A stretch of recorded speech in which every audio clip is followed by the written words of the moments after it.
hello friends आपलोके thumbnail चाই ভিডিওটো click কৰিছে তাৰ মানে আপোনালোকে ইয়াত কিবা জানিবলৈ বা কিবা এটা ইনফৰমেশন পাবলৈ আহিছে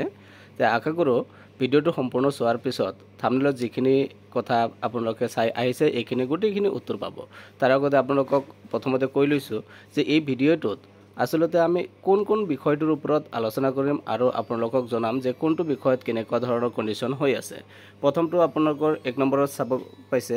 যে ইয়াত verification diploma culture sports and NOC এই ৰিলেটেড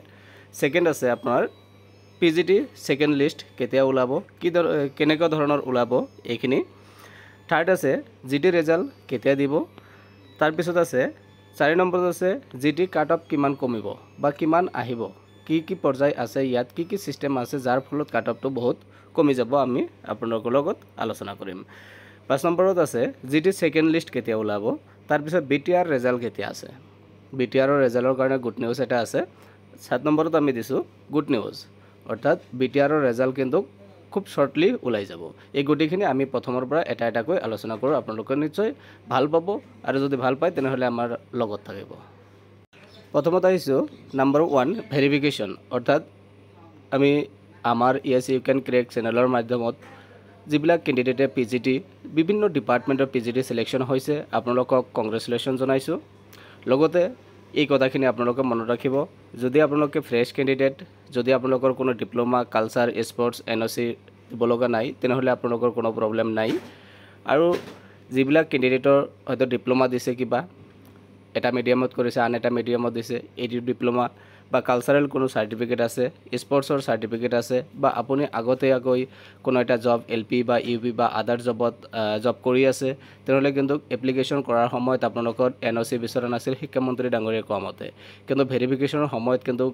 আপোনালোকৰ এনওসিটো বিচাৰিব যেহেতু আপুনি আগতেকৈ জব হোল্ডাৰ এজন হয় গতিকে আপোনালোকক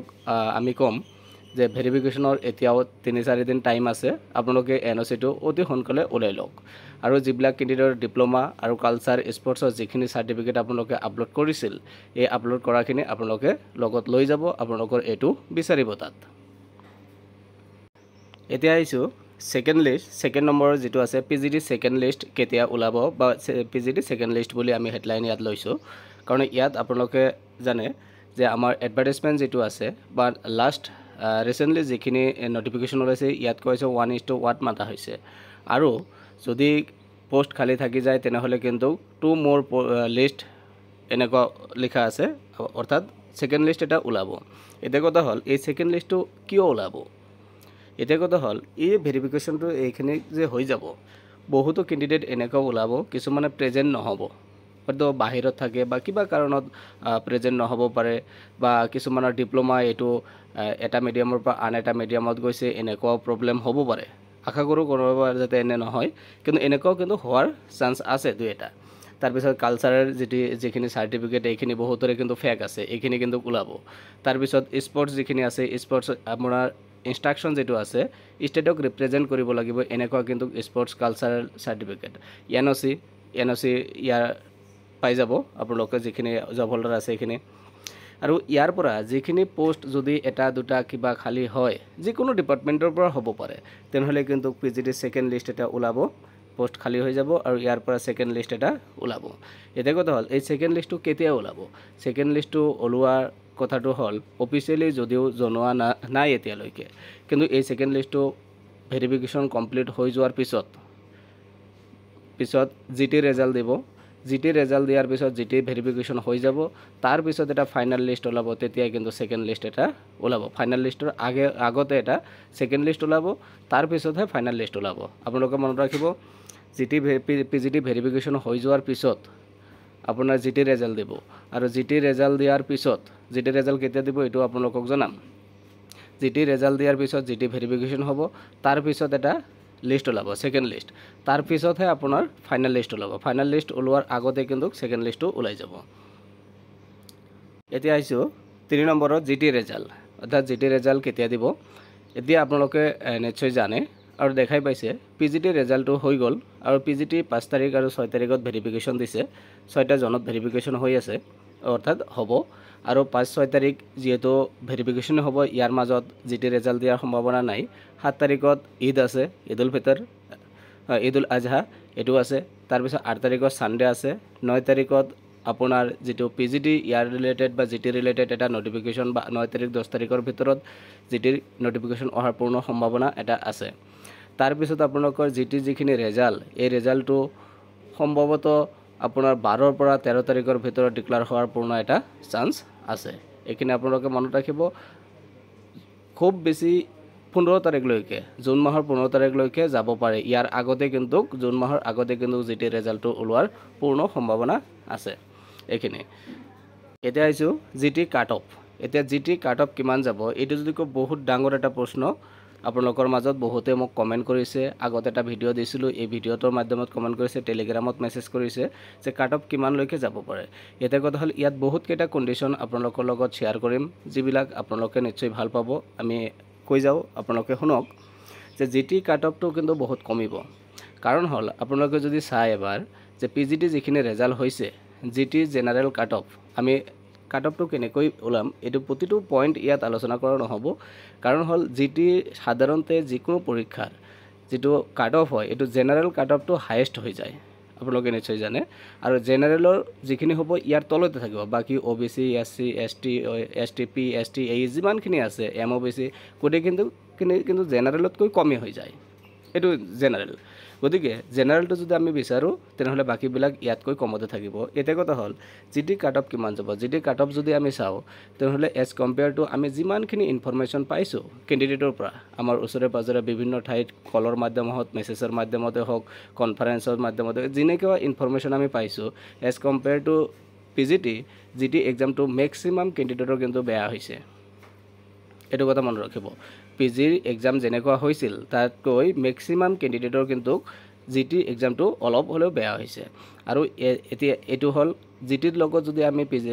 PGD কম্পেয়াৰ কৰো তেনেহলে GTৰ মাৰ্কসটো অলপ কম আছে PGDত কৈ এটো হল ফাৰ্স্ট পইণ্ট সেকেন্ড পইণ্ট হল যে GTৰ যিখিনি কাট অফ হ'ব ইয়াত চাওক এছএমএছ ডিপাৰ্টমেন্টৰ যেনেকুৱা আপোনাৰ 65.65 আপোনালোকৰ কাট অফ গল গতিকে এই কাট অফতকৈ ওপৰত কিন্তু আৰু নাই ক্যান্ডিডেট এনেকুৱা তাৰ পিছত আপোনাৰ ইংলিশৰ ডিপাৰ্টমেন্টৰ যিখিনি আছে ইংলিশ ডিপাৰ্টমেন্টৰ কিন্তু যিখিনি ক্যান্ডিডেট আছে ইহতৰ মাৰ্কখিনি কিন্তু 80+ বহুত কেজন আছে বহুত আছে ক্যান্ডিডেট ওলাব যে GTৰ কাৰণে PGDত পোৱা নাই কিন্তু GTত পাব তাৰ পিছত আপোনালোকৰ ধৰক হিষ্ট্ৰী 72 গৈছে 72.25 গৈছে আপোনাৰ PGDত 72.25 গৈছে PGD গতিকে জেনাৰেলৰ কাৰণে এটা কিন্তু GTত কিন্তু এই হিষ্ট্ৰী ডিপাৰ্টমেন্টৰ যিখিনি ক্যান্ডিডেট আছে ইহতৰ মাৰ্কস কিন্তু GTত ম্যাক্সিমাম ৰে কমে হ'ব বিলো 70 বা 70 ৰ ঘৰত থাকিব এটো তাৰ পিছত পলিটিক্যাল সায়েন্স এডুকেশন বা সায়েন্সৰ আদাৰ্স যিবিলাক সাবজেক্ট আছে সায়েন্সৰ ইয়াত ইনক্লুড হ'ব গটেখিনি তে এইখিনি কিন্তু কাট অফটো ইমান বেছি GTত পোৱা নাই গতিকে ওভাৰঅল যদি আমি চাও ওভাৰঅল যিখিনি আমাৰ এনালাইসিসত আহিছে এই গটেখিনি যদি আমি চাও তেনেহলে কিন্তু GTৰ যিখিনি কাট অফ হোৱাৰ সম্ভাৱনা আছে এটো আপোনাৰ আৰ্টছৰ কাৰণে আৰ্টছৰ কৈছো প্ৰথমতে যেটো আৰ্টছ আছে আৰ্টছৰ কাৰণে কিন্তু আপোনাৰ GT UR টো কৈ দিলে বাকি বিলাক আপোনালোকে প্ৰথমতে কৈছো যে বাকি বিলাক কিন্তু UR তকৈ কমে থাকিব UR যেটো কাট অফ আমি আগতে কৈছো 68 লৈকে কিন্তু আহিব লাষ্ট 68 লৈকে 68+ যদি পাইছে তেনেহলে আপোনালোকৰ টেনচন কৰিব লগা নাই আৰু এইখিনি ওহাৰৰ কিছুমান কাৰণ আছে আৰু জনাম আপোনালোকে ধৰি শুনক ভিডিওটো আশা কৰো আপোনালোকৰ ভাল লাগিব এতিয়া GT কাট অফ কমি যোৱাৰ যদি প্ৰথম লিষ্টত যদি 68 বা 65 লৈকে আহিব GTৰ কাট অফ আপোনালোকক কৈছো আপোনালোকে মনত ৰাখিব কাৰণ হল ইয়াত কিছুমান পইণ্ট আছে চাওক বহুতো ক্যান্ডিডেটে কিন্তু ইউপিত জব কৰি আছে ফাৰ্স্ট কথা হল যে PGDত গৈছে এইখিনি মানুহ নাইকিয়া হৈ গল এতিয়া কথা হল GTত যিবিলাকে জব পাব ইয়াৰ মাজৰ পৰা বহুতে কিন্তু GTত ইউপিত কৰি আছে আপাৰ প্ৰাইমাৰীত কৰি আছে আৰু আপাৰ প্ৰাইমাৰীত আৰু GTৰ যেটো কন্ডিশন স্যালাৰি হক বা আদাৰ এলায়েন্সেস আদাৰ ফেসিলিটিজ যিখিনি আছে কোডে কিন্তু সেম গতিকে ইউপিত যিবিলাক ক্যান্ডিডেটে কৰি আছে ম্যাক্সিমাম ক্যান্ডিডেট কিন্তু GTত পালেও জয়েন নকৰিব এটো এটা পইণ্ট মনত ৰাখিব কাৰণ আদাৰ এলায়েন্সেস ফেসিলিটিজ যিমানখিনি আছে সেম আছে বহুতে জয়েন নকৰিব স্পেশালি যিবিলাকে ঘৰৰ ওচৰে পাজৰে কৰি আছে ট্ৰান্সফাৰ লৈ আহিছে ইহতে কিন্তু GTত নকৰিব এটো এটা কথা তাৰ পিছত আৰু এটা কথা হল অলপ পিছত আমি পাম BTR ইয়াত কৈ দিম এতিয়া আহিছোঁ ছায়েন্সৰ ইউআৰ যিখিনি আছে ছায়েন্সৰ ইউআৰ কিন্তু আপোনালোকৰ যিখিনি পোষ্ট আছে পোষ্ট হিচাপত ষ্টুডেণ্ট ৰেচিঅ' হিচাপত যদি আপোনালোকৰ 60+ যায় 65+ যদি আপোনালোকে পাইছে জিটিৰ কাৰণে তেনেহ'লে কিন্তু আপোনালোকে এলিজিবল হ'ব ফাৰ্ষ্ট লিষ্টত নহ'লে ছেকেণ্ড লিষ্টত হ'ব মই বাৰ কৈ আছোঁ আপোনালোকে চাব কাৰণ ইয়াত আৰু বহুতো পইণ্ট আছে আপোনালোকে জাষ্ট ভিডিঅ'টো চাওক আপোনালোকে এনেই গম পাব এতিয়া জিটিৰ ছেকেণ্ড লিষ্ট এতিয়া জিটিৰ ছেকেণ্ড লিষ্ট যদি আমি আহোঁ জিটিৰ ছেকেণ্ড লিষ্ট আপোনালোকৰ ভেৰিফিকেশ্যন হৈ যোৱাৰ পিছত কৈছোঁ ফাইনেল লিষ্ট ওলোৱাৰ আগত পিজিটি আৰু জিটি দুয়োটাৰ এটা ছেকেণ্ড লিষ্ট কিন্তু ওলাব আৰু জিটি যেতিয়া ছেকেণ্ড লিষ্ট ওলাব পিজিটি যিবিলাক কেণ্ডিডেট পাইছে ইহঁতৰ ৰোল নম্বৰটো লক কৰি দিয়া হ'ব অৰ্থাৎ এই ৰোল নম্বৰখিনি বাদ দি তাৰপিছতহে ছেকেণ্ড লিষ্ট জিটিৰ লিষ্টটো ওলোৱা হ'ব গতিকে জিটিৰ ভেৰিফিকেশ্যন যেতিয়া কমপ্লিট হৈ যাব তাৰপিছত এটা ছেকেণ্ড লিষ্ট ওলাব ছেকেণ্ড লিষ্ট ওলোৱাৰ পিছত এইখিনি ভেৰিফিকেশ্যন হ'ব তাৰপিছতহে এটা ফাইনেল লিষ্ট ওলাব জিটিৰ একদম ফাইনেল এই লিষ্ট মতে আপোনাৰ এপইণ্টমেণ্ট হ'ব এতিয়া আহিছোঁ আপোনালোকৰ সকলোতকৈ আকৰ্ষণীয় যিটো আছে বিটিআৰ আৰু এই বিটিআৰ ৰেজাল্ট কেতিয়া দিব আৰু বিটিআৰ ৰেজাল্টৰ ফলত অসমৰ যিখিনি জিটি বা পিজিটি আছে ইয়াৰ কাট অফ কিয় কমিব এইটো এটা চাওক বহুত ইম্পৰ্টেণ্ট কথা আপোনালোকে শুনক অসমৰ ৰেজাল্ট যদিও হৈ গৈছে আৰু জিটিটো হৈ যাব আৰু বিটিআৰৰ ৰেজাল্ট বিটিআৰৰ পৰীক্ষাটো আগতে হৈছে এতিয়ালৈকে ৰেজাল্ট পাব্লিছ হোৱা নাই কিন্তু এইখিনি এছুৰেঞ্চ আমি দিব পাৰোঁ যে বিটিআৰৰ যিখিনি ৰেজাল্ট অতি শীঘ্ৰেই ইয়াত কিন্তু ঘোষণা হ'ব আপোনালোকে মনত ৰাখিব জুন মাহৰ 15 তাৰিখৰ ভিতৰত আপোনালোকৰ বিটিআৰৰ ৰেজাল্ট ডিক্লেয়াৰ হ'ব জুন মাহৰ 15 তাৰিখৰ ভিতৰত বিটিআৰৰ ৰেজাল্ট ডিক্লেয়াৰ হোৱাৰ পূৰ্ণ সম্ভাৱনা আছে হয়তো 2-3 দিনৰ ভিতৰত অৰ্থাৎ 3-4 দিনৰ ভিতৰত আপোনালোকৰ নটিফিকেশ্যন এটা পাব এনেকুৱা আমি আশা কৰিব পাৰোঁ চাব এতিয়াই কথা হ'ল বিটিআৰৰ ৰেজাল্ট অলপ দেৰি হ'লেও অসমৰটো পিছত এক্সাম হৈ আগত দিছে যদিও পেপাৰ কাটিঙতো আহিছে গোটেইখিনি ঘটনা মই চাইছোঁ এতিয়া কথা হ'ল বিটিআৰৰ ৰেজাল্টৰ কিন্তু কোনো প্ৰব্লেম নাই কাৰণ হ'ল বিটিআৰৰ ভেৰিফিকেশ্যনৰ প্ৰচেছ মুঠতে ৰিক্ৰুইটমেণ্ট প্ৰচেছত যিমানখিনি কাম থাকে গোটেইখিনি কিন্তু কমপ্লিট হৈছে আৰু বিটিআৰৰ যেতিয়াই ৰেজাল্ট দিব ৰেজাল্ট দিয়াৰ 1 দিন বা 2 দিনৰ পিছতে আপোনালোকৰ এপইণ্টমেণ্ট পাই যাব বিটিআৰৰ যিবিলাক কেণ্ডিডেট আছে জিটি হওক পিজিটি হওক ৰেজাল্ট ওলাব লিষ্ট হিচাপত ওলাব আৰু লিষ্টত যিবিলাক কেণ্ডিডেটৰ নাম থাকিব এই কেণ্ডিডেটবিলাকৰ 2 পৰা 3 দিনৰ ভিতৰত নেক্সট ডেও মাতিব পাৰে বিটিআৰৰ এনেকুৱা ৰেকৰ্ড আছে গতিকে ৰেজাল্ট যিদিনাই ওলাব সেইদিনাই কিন্তু ধৰি লওক চাকৰি পাইছে 2-3 দিনৰ ভিতৰত আপোনালোকৰ এপইণ্টমেণ্ট দিব আৰু জইনিং লেটাৰ দি দিব এটা কথা হ'ল যেতিয়া বিটিআৰৰ ৰেজাল্টটো হৈ যাব ইয়াত টোটাল 1472 পোষ্ট আছে জিটি আৰু পিজিটি মিলাই লৈ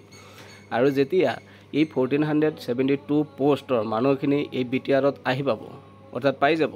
এই কেণ্ডিডেটবিলাকৰ এপইণ্টমেণ্টটো পাই যাব আৰু অসমৰ যিটো আছে জিটি আৰু পিজিটি এইটো অক্টোবৰৰ 10 তাৰিখতহে এপইণ্টমেণ্ট দিব বুলি মামাই কৈছে গতিকে মাজত আৰু 4 মাহ আছে গতিকে এই কেণ্ডিডেটবিলাকে যেতিয়া বিটিআৰত জিটিতে হওক যদি জিটিত পায় আৰু অসমত যদি পিজিটিত পায় তেনেহ'লে কিন্তু পিজিটিত যাব অসমত আৰু যদি জিটিত পায় আৰু অসমতো জিটিত পায় তেনেহ'লে কিন্তু ইয়াত যিহেতু 4 মাহ আগতে এপইণ্টমেণ্টটো পাই যাব জুন মাহৰ ভিতৰত এপইণ্টমেণ্ট হ'ব আৰু জইনিং হ'ব বিটিআৰত আপোনালোকে মনত ৰাখিব এতিয়া বিটিআৰত যেতিয়া জিটিত জইন কৰিব তেতিয়া কিন্তু আপোনাৰ এই কেণ্ডিডেটজনে আকৌ অসমত কিন্তু নাযাব এইটো চিয়'ৰ নাযাব একদম 100% যে এতিয়া কোনো এজন ব্যক্তিয়ে কোনো এজন কেণ্ডিডেটে যদি বিটিআৰৰ জিটি জব পাই যায় 4 মাহ আগতে জইন কৰে 4 মাহ পিছত ধৰি লওক ফাইনেল লিষ্টত আহিব আপোনাৰ জিটি অসমত এইটোৰ অপেক্ষাত কিন্তু নাথাকে বিটিআৰত জইন কৰিব পিছত আৰু অসমত নাযাব কাৰণ সেম ক্যাটাগৰী হয় এইটো আৰু যেতিয়া বিটিআৰত এনেকুৱা 1472 পোষ্ট অৰ্থাৎ কেণ্ডিডেট ওলাই যাব অসমৰ জিটিৰ যিটো কাটঅফ অসমৰ যিটো কাটঅফ আছে এইটো কিন্তু বহুত কমিব কাৰণ ফাইনেল লিষ্ট ওলোৱাৰ আগত ছেকেণ্ড লিষ্ট এটা ওলাব গতিকে ইয়াৰ আগত ছেকেণ্ড লিষ্ট ওলোৱাৰ আগত কিন্তু বিটিআৰৰ ৰেজাল্ট হ'ব আৰু বিটিআৰৰ ৰেজাল্ট হোৱাৰ লগে লগে কি হ'ব এই কেণ্ডিডেটবিলাকে ইয়াত জইন নকৰিব ফাইনেল লিষ্ট ওলোৱাতে আপোনালোকৰ জিটি অসমৰ যিখিনি জিটি আছে এই জিটিৰ কাটঅফটো কিন্তু বহুত কমি যাব 65 লৈকে আহিব আপোনালোকে মনত ৰাখিব এইখিনি আছিল আপোনালোকৰ গোটেইখিনি ইনফৰমেশ্যন এটা গুড নিউজ কিয় দিছোঁ কাৰণ গুড নিউজ হ'ল এইটোৱে স্পেচিয়েলি বিটিআৰ কেণ্ডিডেটৰ কাৰণে কাৰণ বিটিআৰৰ কেণ্ডিডেটবিলাকে বহুত দিন ধৈৰ্য ধৰিছে আৰু বেছি ধৈৰ্য ধৰিব লগা নাই জুন মাহৰ ভিতৰত আপোনালোকৰ ৰেজাল্ট হ'ব লগতে আপোনালোকৰ এপইণ্টমেণ্টটো পাব এইখিনি আপোনালোকে নিশ্চিন্ত থাকক আপোনালোকৰ একদম ট্ৰান্সপাৰেণ্টলি হ'ব গোটেইখিনি প্ৰচেছ কমপ্লিট হ'ব জুন মাহৰ ভিতৰত হ'ব আপোনালোকে টেনশ্যন নকৰিব এইখিনি আছিল আৰু ইয়াৰ ৰিলেটেড যদি আৰু কিবা ইনফৰমেশ্যন আপোনালোকৰ জানিব লগা আছে বা টেনশ্যন কৰি আছে তেনেহ'লে আমাৰ কমেণ্ট বক্সত কমেণ্ট কৰিব আমি ৰিপ্লাই দিয়াৰ চেষ্টা কৰিম ওকে ভিডিঅ'টো সম্পূৰ্ণ চোৱাৰ কাৰণে ধন্যবাদ